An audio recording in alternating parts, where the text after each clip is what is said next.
I keep throwing out of a lot of these random, uh, really poetic coincidences that really click, and I don't mean to send people into panic because that's like insulin and insolence and obesity and insolence. But some of the stuff is really ironic and really uh, it really blows your mind when you look at it. You just have to be astounded by the irony of God. Having this fairy kingdom in our faces, but not in our faces at the same time. Like, for instance, I talk about how in the 1600s and the 1700s, they had two different royally sponsored, well documented captains that wrote books, documented all of the, charting 69K miles all the way around this ice wall that supposedly only had Antarctica. You can read about the Antarctic ice wall. But I talk about how there's legends of a gate. It's like Odin's Gate. It's got whatever the fuck nickname, depending on your culture. But it would be like a summer gate that comes during the warmest when the sun's the furthest, further south outward. But the top part of this region of Alaska is called Gateway of NP. It's like Gateway of Northport or whatever. But that's what it's actually called. Is this region of Alaska is called the Gateway of whatever NP. Now, I talk about Troll Highway, and it's a Troll Highway that civilians don't know about. I joke about this, but it shares the same narrow path as whether you get sucked up by a UFO or you go fucking Troll Highway. It shares the same, that you get sucked up by a UFO like Jesus or whatever. It's the same narrow path that Jesus talks about. But there's a civilian highway that you're allowed to know about that it's really funny. The poetry is it leads all the way up to the very northern tip of Alaska. But the two cities that are there, which are funny as shit, their names, ironically, are Prudhoe. Look this shit up, dude. I couldn't.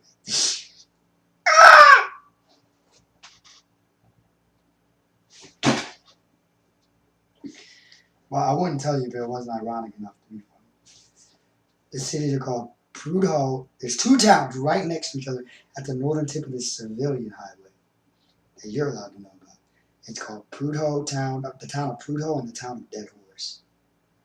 So if you don't think God has humor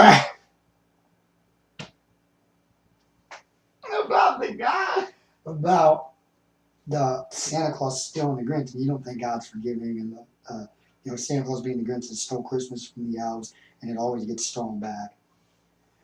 Is that this irony it just isn't mad when you have it once God's kicked into your tertiary and you're fucking tapped into the God mind. You're tapped into these goddamn avatar trees. You don't have to worry about shit because these motherfuckers are looking all these Medusas and all these stormtroopers up on the Pokedex. And they're like, how are we gonna evolve this one? We're sending in Tinkerbell and she's gonna have a personalized attunement plan. Remember, a lot of words sound a lot the same. Attunement, atonement, immorality, immortality, and everything's to fuck with your head in this climatic reality to give you significance. But so no matter, I talk about Plants vs Zombies and Avatar trees. Don't cherish the Avatar trees over or animal life over human life, but do understand that the concept of all this natural beauty comes first and foremost over us trashing the planet during this irony age that we always come out of. So yeah. Anyways, that Prudhoe Dead Horse at the southern tip of the highway in Alaska and the gateway of Northport. It's all in our faces, but not in our faces at the same time because you're inverted. So, but like I said, just some more of the irony to help you. You can sit there and be like, here's what's happening is Medusa's looking at how hard that I'm going out of my way to make sure Boba Fett, all the Boba Fetches, clones, Empire clones that are close to me are my big fish. Your own family are your own big fish. Remember Jesus.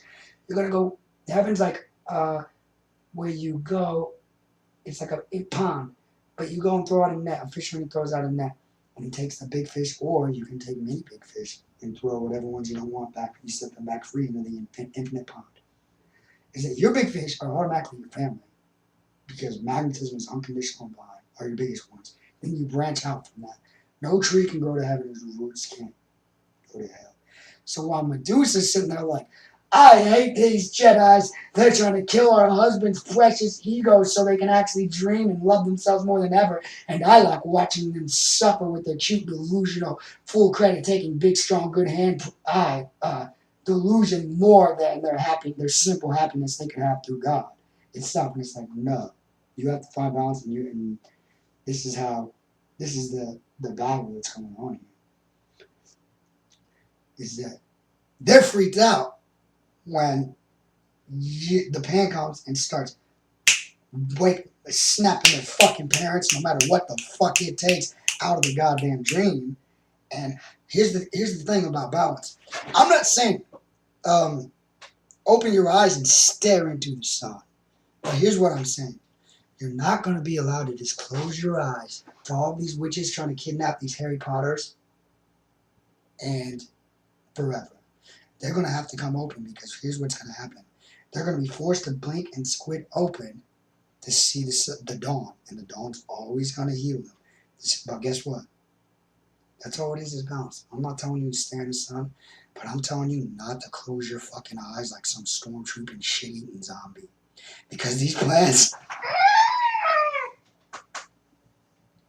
I'm getting you off on the Pokedex. And I know who takes life really seriously. Now, here's the thing. You need to pray that you're not incriminated by knowledge as well. And this is the most magical thing, because nobody can lie. Somebody can come and try to say you have knowledge that it incriminates you, but it doesn't matter if you really don't. And these are just witches, and they're going to get chopped. And all you have to do is keep praying. Please don't give me incriminated knowledge! I'll eat from the tree of life forever. And that's exactly what the fuck you do. And all these trolls, they don't know it yet. If they don't know it, they're going to find out. They're on their way to Troll Highway either way. Not Prudhoe, not the town of Prudhoe, or the town of Dead Horse. So that's what it really is. Remember, we're watching you. Remember, these plants are watching you from inside of you. Like, it's understood that you're programmed to go be a bigot, fucking delusional, right? Right. But guess what? Everybody else is too. And we know who the ones running with God mode are, because they're not stressing at all. And we know who the fuck's stressing and who's not. So, or let me rephrase this. We know who's front door stressing, but hardly carrying literal death around. And we know who's not front door stressing and carrying literal death around. And it's a really big fucking deal. So, that's why we're baptizing Boba Fett Empire clones that are clothed in their white knight armor that Medusa gave them, embracing death for glory, you know, like the ultimate pick. But in reality, they're not white knights, they're stormtroopers. And it's all ruse from the Empire that we're all in. But the Jedi that are able to fly out of the Empire through this much mirage in this watered down water world filled with smokers putting up the smoke show are the most beautiful, because they're forged the hardest through the fires. So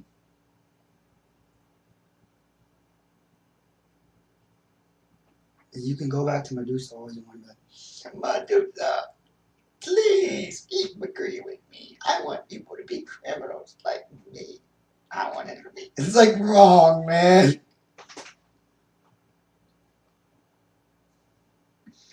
First off, these motherfuckers never really seriously contemplate bringing new life into a dying world. And they end up learning and trying to figure out physical turnbuckles for longevity of their fucking instrument gifted by God is the most first and insanity. That first and foremost thing to these Jedi. So here's what you think. These Jedi killed themselves like the rest of these trolls because then you're trying to give yourself reasons. It's like, you dumb son of a bitch. Jedi don't kill their own egos. They run with them the hardest. Trolls kill them. Then pretend and try to blackmail and scapegoat and pretend like they killed them, their own egos. And then the Avatar trees chop those zombies the fuck up brutally, dude. And that's what it takes. And they're all grateful anyways because they get emotion to last for a really long time through their lesson. So, and that's all. That's what it is. Everybody's winning, and as long as you're not loving everybody and you're hoisting yourself up above others, you're not winning. As soon as you stop, as soon as you're capable, you're winning. As soon as you're a Christian, while you're a Christian, and everybody who's not can fuck off, you don't give up. So you're on the wrong path. You're not going to get perfect practice until you get on the right path.